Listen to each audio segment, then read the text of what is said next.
শুভ সন্ধ্যা বন্ধুরা। আজকের আলোচনা হচ্ছে ট্রেস এলিমেন্টস জিঙ্ক ও আমরা মনুষ্য সমাজ, জিঙ্কের কী কী অবদান আছে সেই নিয়ে আমরা আজকে আপনাদের সঙ্গে হেলথ এডুকেশনাল ভিডিও অংশগ্রহণ করব।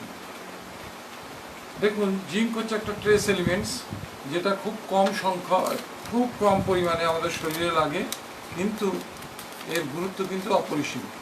প্রায় 300-রও বেশি এনজাইম শরীরে এই জিঙ্ক নিয়ে গঠিত, এবং জিঙ্ক 300-রও বেশি এনজাইমকে স্টিমুলেট করে বা তাদের স্ট্রাকচারে লাগে।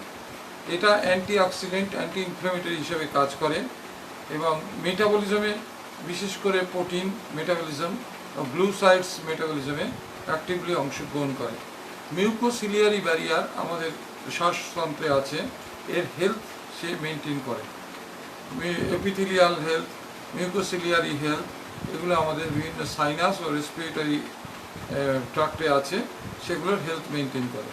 আর কি করে আপনারা জানেন যে ইনসুলিন অত্যন্ত গুরুত্বপূর্ণ একটি হরমোন, মানুষের বিটা সেলস অফ প্যানক্রিয়াস থেকে সিক্রিশন হয়, যার অভাবে প্রায় 25% লোক এখন সারা পৃথিবীতে কমিউনিস্ট মেটাবলিক ডিজিজ ডায়াবেটিসে আক্রান্ত। সেগুলো ওরাল হাইপোগ্লাইসেমিক ড্রাগ দিয়ে মূলত চিকিৎসা করা হয়, কিন্তু যখন ওরাল হাইপোগ্লাইসেমিক ড্রাগে কাজ হয় না, বা যেটা জুভেনাইল ডায়াবেটিস মেলাইটাস বা কনজেনিটাল, যেখানে প্যানক্রিয়াস কাজ করে না, বা প্যানক্রিয়াসে কোনো অপারেশনের মাধ্যমে টোটাল প্যানক্রিয়াটেক্টমি হয়ে যায়, বা টেইল অফ দ্য প্যানক্রিয়াস, যেটা বেশি ঘনত্বের এই বিটা সেল পাওয়া যায়, সেটা না থাকে, এমন কেসে গ্যাস্ট্রিক কার্সিনোমা যেমন টেইল অফ দ্য প্যানক্রিয়াসও ইনক্লুড করা হয় ইন ব্লক মাস রিসেকশন। তখন আমাদের একটা ডায়াবেটিস, এই diabetes surgical process induce diabetes, তাতেও ইনসুলিন সাপ্লিমেন্টস করতে হয়। তাই আর ইনসুলিন হচ্ছে এমন একটা তার গুরুত্বপূর্ণ অংশে জিঙ্ক কাজ করে। জিঙ্ক প্রোটিন হলে ইনসুলিন সিক্রিশন হয়, সেজন্য জিঙ্ক মানব দেহে সবসময় সাপ্লাই দরকার, যদিও অতি ক্ষুদ্র মাত্রায়। এবার ধরুন টি লিম্ফোসাইটস, ইমিউনিটি বুস্ট আপ করতে গেলে, এই যে আমাদের এখন বর্তমানে কোভিড-19 যে প্যান্ডেমিক চলছে, এই প্যান্ডেমিককে মোকাবেলার জন্য দেখবেন সমস্ত সরকারি, বেসরকারি, ইন্টারন্যাশনাল লেভেল হসপিটাল বা ন্যাশনাল লেভেল বা স্টেট লেভেলের হসপিটালে জিঙ্ক সাপ্লিমেন্টেশন করা হয় একটু হেভি ডোজে, যেখানে জিঙ্ক আমাদের মেলদের দরকার 12 মিলিগ্রাম পার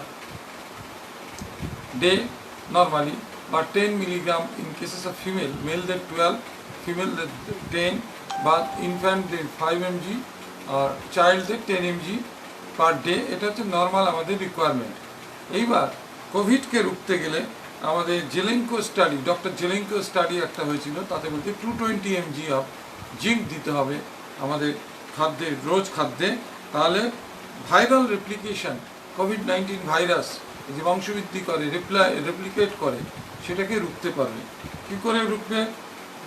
অ্যাজ জিঙ্ক একা কিন্তু কিছু করতে পারে না, জিঙ্ক হচ্ছে একটা চার্জড মলিকুল, সেজন্য সে কোষের মধ্যে ঢুকতে পারে না। তখন তার কি করতে হয়? তখন হাইড্রক্সিক্লোরোকুইন এই জিঙ্কের সেলুলার এন্ট্রিতে অ্যাক্সেস দেয়, সেই জন্য ইনডাইরেক্টলি হাইড্রক্সিক্লোরোকুইন একটা কাজ করে। তা জেলেঙ্কো স্টাডি বলছে 220 মিলিগ্রাম পার ডে জিঙ্ক আমাদের কোভিড-19 পজিটিভ পেশেন্টদের খেতে হবে। আর জিঙ্ক ইমিউনো ফাংশনে কী করবে? মাল্টিপল ইমিউনো ফাংশন করে, স্কিন ব্যারিয়ার থেকে শুরু করে জিন regulation of lymphocytes, particularly T lymphocytes, maintaining integrity of the immune system, আমাদের যে বডি ডিফেন্স মেকানিজম, তাকে শক্তিশালী করে জিঙ্ক। এবং তার যে একটু আগে বলছিলাম অ্যান্টি ইনফ্লেমেটরি একটা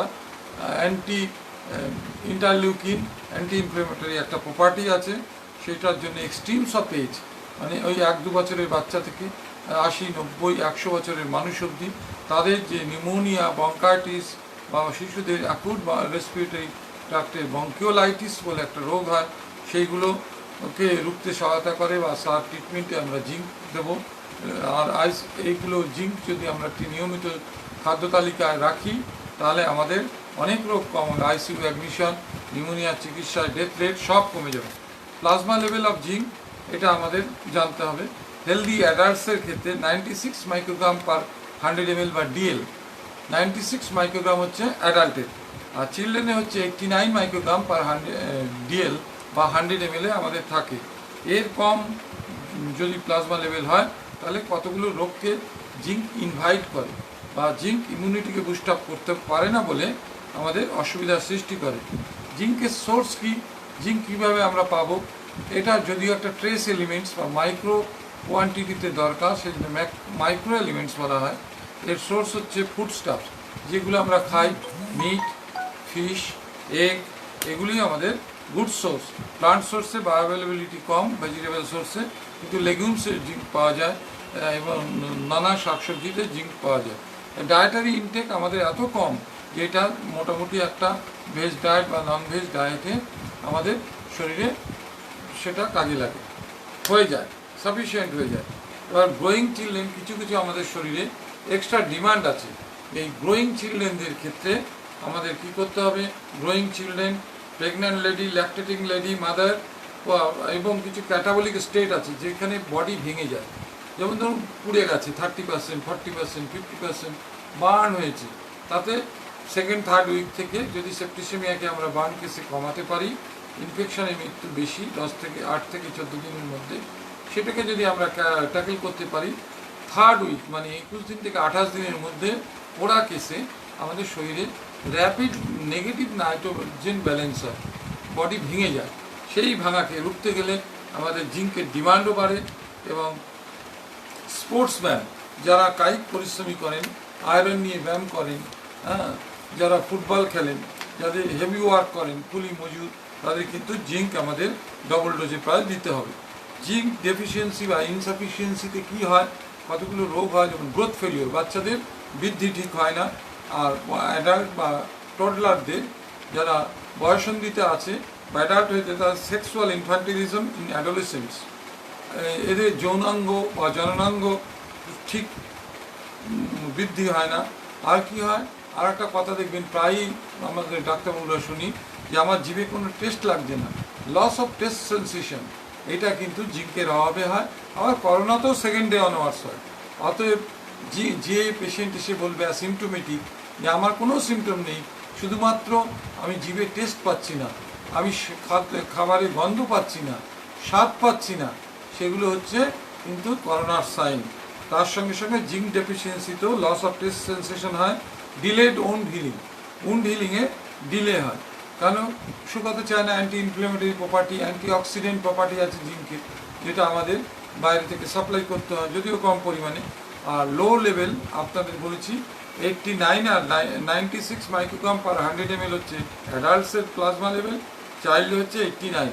এই প্লাজমা লেভেল যদি সার্কুলেটিং প্লাজমা লেভেলের যদি জিঙ্ক কম হয়, তাহলে chronic liver disease, cirrhosis of liver হতে পারে, পার্নিশিয়াস অ্যানিমিয়া, যেটা আগের দিন আলোচনা হয়েছে, পার্নিশিয়াস অ্যানিমিয়া B12 এবং ফোলেটের ডেফিসিয়েন্সিতে হয়, থ্যালাসেমিয়া এবং মায়োকার্ডিয়াল ইনফাকশনে বেশ কিছু অ্যাগ্রাভেট করে এই ক্রনিক জিঙ্ক ইনসাফিসিয়েন্সিতে। আর একটা প্রেগনেন্সির সঙ্গে কিন্তু জিঙ্কের একটা খুব গুরুত্বপূর্ণ রিলেশন আছে, এটা আপনারা জানবেন। প্রেগনেন্ট মাদার বা ল্যাকটেটিং মাদারদের জিঙ্ক কিন্তু more than 12 milligram per day দিতেই হবে, নাহলে কী হবে? যারা প্রেগনেন্ট, সিভিয়ার ম্যাটারনাল ডেফিসিয়েন্সিতে হবে স্পন্টেনিয়াস অ্যাভারশন, বাচ্চা নষ্ট হয়ে যাবে অটোমেটিক্যালি, আর কনজেনিটাল ম্যালফরমেশন হবে অ্যানেনসিফালি, যে বাচ্চার মাথা থাকবে না, খুলি থাকবে না, ব্রেন থাকবে না, অ্যানেনসিফালি বাচ্চা হতে পারে, স্পন্টেনিয়াস অ্যাবর্শন হতে পারে সিভিয়ার জিঙ্ক ডেফিসিয়েন্সিতে। আর যদি মাইল্ডারও হয় তাহলে এলবিডব্লিউ মানে লেগ বিফোর উইকেট নয়, এখানকার এলবিডব্লিউ হচ্ছে লো বার্থ ওয়েট বেবি। আর IUGR ইন্টারইউটেরাইন গ্রোথ রিটার্ডেশন, বাচ্চা ছোট হবে তার সময়ের তুলনায়, প্রিটার্ম ডেলিভারি হবে, প্রিম্যাচিওর ডেলিভারি হয়ে যাবে, এটা একটা সমস্যা কিন্তু জিঙ্ক যদি ইনসাফিসিয়েন্সি বা ডেফিসিয়েন্সি আমরা পাই। অতএব pregnancy, lactating mother, severe infection, rapid recovery করাতে গেলে বা স্পোর্টসম্যান, এদের কিন্তু আমাদের জিঙ্ক সাপ্লিমেন্টেশন দিতে হবে। আমাদের ডেভেলপিং কান্ট্রি, যেখানে এই দেশে কিন্তু জিঙ্ক ডেফিসিয়েন্সি আমাদের common due to lack of animal protein কম খাওয়া হয়, ডায়েটারি ফাইটেড বেশি থাকে, যেটা জিঙ্ক অ্যাবজর্পশন করতে দেয় না। আর occasional suffering from chronic diarrhoeal disease, জিঙ্কের সঙ্গে দেখুন WHO থেকে শুরু করে পৃথিবী প্রায় সবাই একমত হয়েছে, এই যে বাচ্চাদের ডায়রিয়া হয় দেখবেন, প্রত্যেকের ঘরে বাচ্চা দেখবেন ডায়রিয়ায় ভোগে কোনো না কোনো ফেজে। বিশেষ করে রোটা ভাইরাল ডায়রিয়া বাচ্চাদের ভেরি কমন, 6 থেকে 7 মাস, 8 মাসের যে ডায়রিয়া হয়, 10 মাস 11 মাসে ইনফেক্টিভ ডায়রিয়া হয়, আর অ্যামিবিক বা ডিসেন্ট্রি পরের ফেজে হয়। জেনারেলি প্রথম ডায়রিয়া যদি না ফুড পয়জনিংয়ে হয় তাহলে সেটা হবে রোটা ভাইরাল ডায়রিয়া। যাদের ভালো হেলথ হাইজিন যাদের মায়েরা মেনটেন না করতে পারবে তাদের বাচ্চাদের এই রোগ হবে। আর acute and persistent diarrhoeal disease of the babies, child, infant সমস্ত ক্যাটাগরিতে ভাগ করা হয়েছে। তাদের আমরা ওআরএস দিই। Professor Phillips ORS actually internationally আবিষ্কার করে। আর আমাদের এক বাঙালি বৈজ্ঞানিক 1971-72 সালে বনগাঁয় একটা এপিডেমিক হয়েছিল, বাংলাদেশে হয়েছিল। তারা তখন আমাদের বনগাঁ বর্ডার দিয়ে হাজার হাজার বাংলাদেশি, বাঙালি, হিন্দু বা মুসলিম তারা আসতে গিয়ে বনগাঁয় তখন স্যালাইন শর্ট হয়ে যায়। তখনকার দিনে আমাদের কলকাতার একজন বিজ্ঞানী ছিল দিলীপ মহালানবিশ। তিনি অ্যাকচুয়ালি ওআরএসের গুরুত্ব, স্যালাইনের অ্যাবসেন্সে কী হতে পারে সেটা কিন্তু পৃথিবীকে প্রমাণ করেছেন। কিন্তু আপনি নেট ঘাঁটবেন, সব ঘাঁটবেন, দেখবেন ফিলিপস। এটা হচ্ছে আয়রনি অফ ফেট, বাঙালি বৈজ্ঞানিক প্রফেসর দিলীপ মহালানবিশ, তার নামটা এসে গেল, সেই জন্য আমি আপনাদের আবার স্মরণ করিয়ে দিলাম যে তার প্রতি শ্রদ্ধা। তিনি ওআরএসের আবিষ্কর্তা, মানে ওরাল রিহাইড্রেশন সলিউশন। তার সঙ্গে আমরা জিঙ্ক দেবো 14 দিন। যদি একটু বড় বাচ্চা হয় বা 2 বছরের বেশি তাকে আমরা 10 mg করে দেবো। যদি বাচ্চা ইনফ্যান্ট হয় 1 বছরের কম হয় তাকে 5 mg দেবো। Generally zinc syrup government of India যেটা সাপ্লাই করে তাতে 1 চামচে 5 mg থাকে। তাই আমরা 1 বছরের কম বাচ্চা ইনফ্যান্টকে দেবো 5 mg করে, একটু বড় বাচ্চাকে দেবো 10 mg করে। 14 দিন দিতে হবে। কেন? জিঙ্ক হচ্ছে 300টা এনজাইমের অ্যাকশনকে মডুলেট করে। তাহলে আমাদের কার্বনিক অ্যানাহাইড্রেট বা ইন্টেস্টিনাল এনজাইমগুলোকে মোটিভেট করবে, স্টিমুলেট করবে।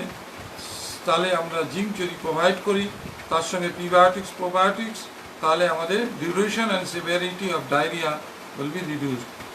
সময়টা কমবে এবং ডায়রিয়ার প্রবণতাটা কমে যাবে। অনেকগুলো র্যান্ডামাইজ ট্রায়াল করে দেখা যাচ্ছে যে বাচ্চাদের ডায়রিয়াল সার্ভাইভাল রেটও জিঙ্ক ইনক্রিজ করে। এবার আর একটা ইম্পর্টেন্ট কথা জিঙ্ক সম্বন্ধে না বললে হয় না, সেটা হচ্ছে একটা স্কিন ডিজিজ, মারাত্মক একটা স্কিন ডিজিজ বাচ্চাদের হয় জিঙ্ক ডেফিসিয়েন্সিতে। সেটা হচ্ছে অ্যাক্রোডার্মাটাইটিস এন্টেরোপ্যাথিতে। তা দেখবেন বডির যত অরিফিস আছে, আমাকে আমার এক স্যার শিখিয়েছিলেন ইন্টার্নশিপে 1990 সালে। হ্যাঁ, খুব প্রয়োজনীয় এবং গুরুত্বপূর্ণ। বডির যেখানে যেখানে অরিফিস আছে, ওরাল অরিফিস এই পাশ দিয়ে ঘা হবে, অ্যানাল অরিফিস তার পাশ দিয়ে ঘা হবে। এই রোগটাকে আইডেন্টিফাই কিন্তু অনেকেই করতে পারে না, ডাক্তাররাও অনেকেই মিস করে যায়। এটা হচ্ছে ডিউ টু জিঙ্ক ডেফিসিয়েন্সি।